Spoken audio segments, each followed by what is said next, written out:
program CGP, di mana budaya positif ini harus saya berikan informasi buat Bapak Ibu semua di sekolah. Next, Bu.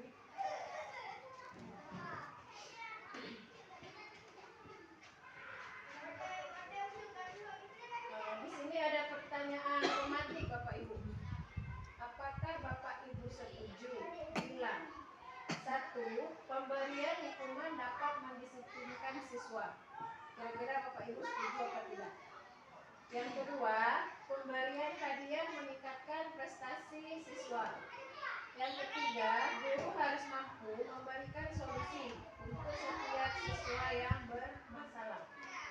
Keempat, guru berperan sebagai teman bagi siswa.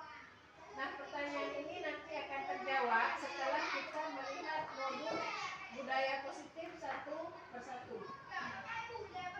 Baik, Bapak Ibu ke slide berikutnya.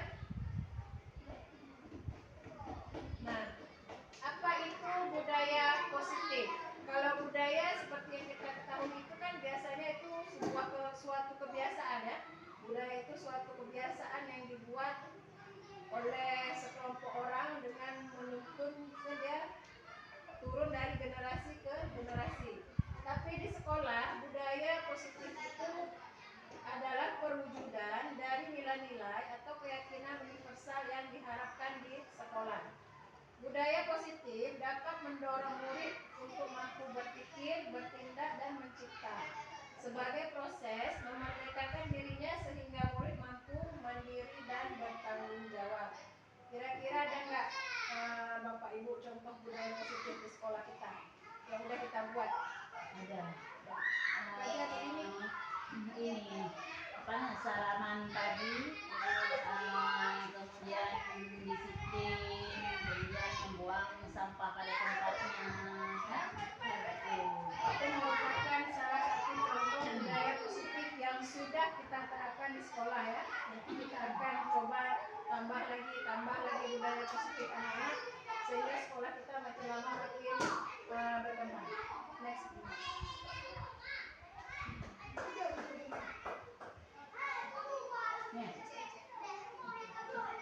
Konsep inti untuk menciptakan budaya positif ini ada langkah-langkahnya Bapak Ibu supaya budaya positif itu tercipta di lingkungan sekolah. Ada 6 yaitu disiplin positif, motivasi perilaku manusia, keyakinan kelas atau sekolah, kebutuhan dasar manusia, posisi kontrol seorang guru, yang terakhir adalah segitiga restitusi. Next, begini.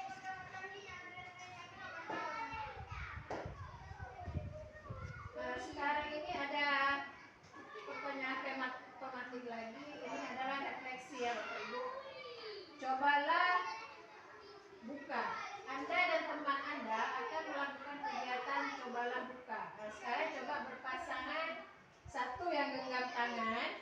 Ibaratkan yang genggam tangan itu kita menyembunyikan sesuatu yang berharga ya di tangan kita. Nah, kawan yang lain itu membujuk, menghardik, kritikasi boleh. Bagaimana caranya kawan itu mau membuka tangannya? Kira-kira proses di sini apa yang terjadi Bapak Ibu? Proses yang terjadi di sini? Yang mengepalkan tangan berusaha kan, yang menggenggam tangan itu kan berusaha untuk mempertahankan. Sementara yang ini mendapatkan lagi, mungkin penasaran kan, penasaran apa yang ada di dalam genggaman ini kan, sehingga mereka berusaha sekali untuk membuka. Dan itu terjadi kalau kita mau membuka kan, berarti kontrolnya itu ada pada diri sendiri. Kita mau membuka apa tidak. Misalnya kita kawan tuh udah kasih duit, buka lah mau lihat. Enggak, kita tetap berpegang teguh kan nggak mau buka.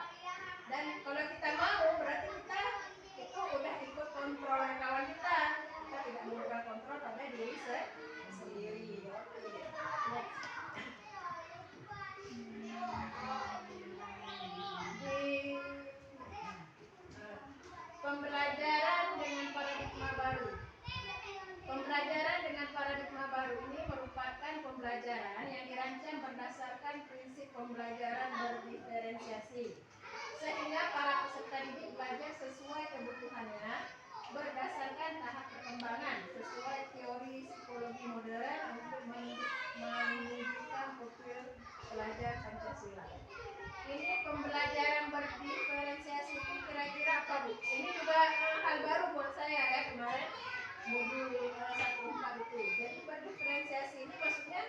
kita harus memenuhi kebutuhan anak didik kita. Dia belajarnya mau yang macam mana, gaya belajarnya mau macam mana. Bukan dalam arti 30 anak 30 cara belajar, bukan juga. Jadi kita harus mengelompokkan anak-anak kita dulu. Bapak Ibu, terus sekarang motivasi perilaku manusia, itu menghindari ketidaknyamanan atau hukuman, mendapat imbalan atau penghargaan, menghargai diri dan menjadi orang yang mereka inginkan. Jadi perilaku kita ini kadang-kadang ada tujuannya ya. Setiap perilaku pasti ada tujuannya. Yaitu kadang menghindari ketidaknyamanan atau hukuman. Jadi kalau kita udah tahu kalau kita buat seperti itu, kalau dapat hukuman berarti kita tidak akan melakukan, ya kan? Kemudian lagi untuk mendapat imbalan atau penghargaan. Nah, ini pasti ya kita berbuat. Contohnya ke anak-anak kalau mereka ingin mendapat ranking misalnya, itu pasti mereka akan mendapat imbalan atau penghargaan. Selanjutnya menghargai diri dan menjadi orang yang mereka inginkan. Next, Bu. Ini nggak usah.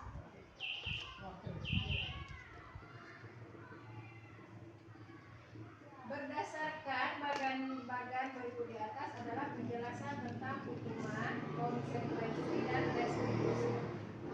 Hukuman adalah tidak terencana, bersifat satu arah, bisa berupa hukuman fisik, psikis, atau kata-kata kasar.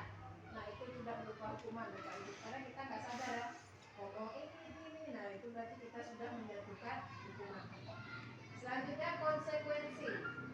Konsekuensi bersifat terencana, sudah disepakati. Bentuk-bentuk konsekuensi dibuat oleh pihak guru atau sekolah. Yang ketiga ada restitusi. Restitusi adalah proses menciptakan kondisi bagi murid untuk memperbaiki kesalahan mereka, sehingga mereka bisa kembali pada kelompok mereka dengan karakter yang lebih kuat. Jadi berbeda ya Bapak Ibu. Hukuman ini kan kita jatuhkan tidak terencana. Misalnya anak-anak datang terlambat. Kamu kenapa datang terlambat hari ini? Itu sudah kita jatuhkan hukuman buat anak-anak itu. Tapi kalau konsekuensi ini bisa lebih rendah dari hukuman. Kita ada dialog dulu sama mereka. Ya, kita ada dialog, kita tanya juga, ini kamu tahu nggak aturan sekolah kenapa nggak boleh terlambat? Kemudian restitusi. Restitusi ini juga suatu dialog ya. Kita panggil, kalau misalnya ada anak yang terkena masalah misalnya sering nyontek, kita panggil dia, cukup 4 mata berdua ya dengan dia, kita tanyakan kenapa anak kamu menyontek. Oh saya nggak belajar. Nanti gurunya juga memberikan solusi supaya dia tidak mencontek lagi. Jadi ketika dia balik lagi ke kelas, itu nggak ada rasa minder, tetap percaya diri karena kita tidak memarahi dia di depan kawan-kawannya. Kita panggil aja dia bicara Pak Mata ya. Seterusnya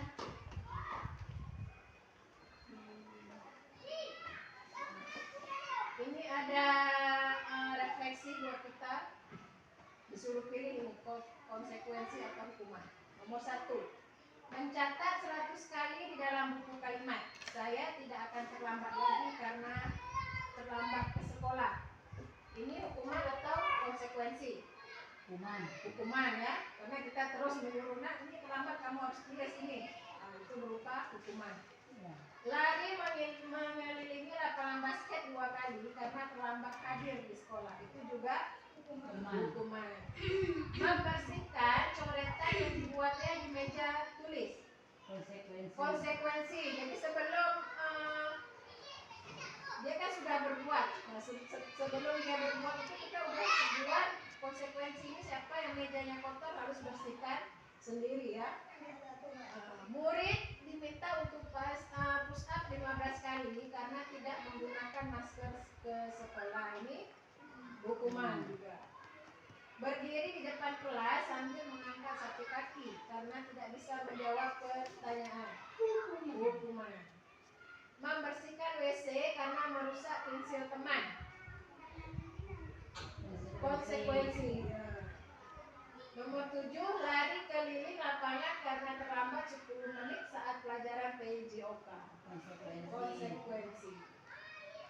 Jadi nilai konsekuensi dan hukuman paling tinggi, konsekuensi lebih rendah lagi ya. Selanjutnya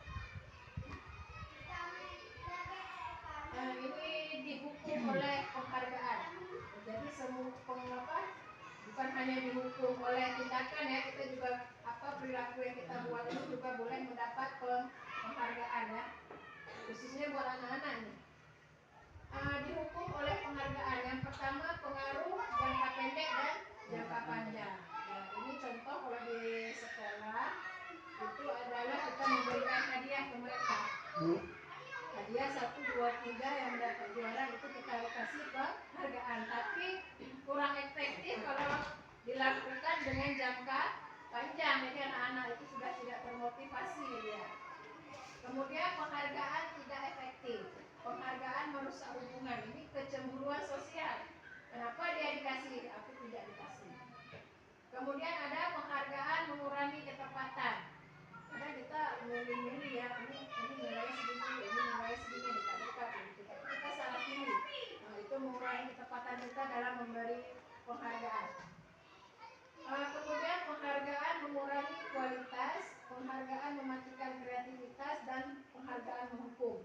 Motivasi dari dalam diri sendiri. Jadi sebetulnya penghargaan ini selalu diberikan kepada anak-anak yang mau belajar, yang ada motivasi dalam dirinya. Tidak hanya waktu dia dapat ranking itu kita berikan penghargaan.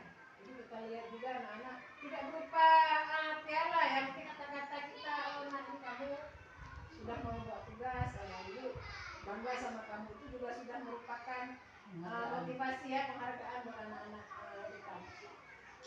Next. Selanjutnya ada ini, mengapa keyakinan kelas bukan peraturan kelas. Bawah ini refleksi lagi ya Bapak Ibu.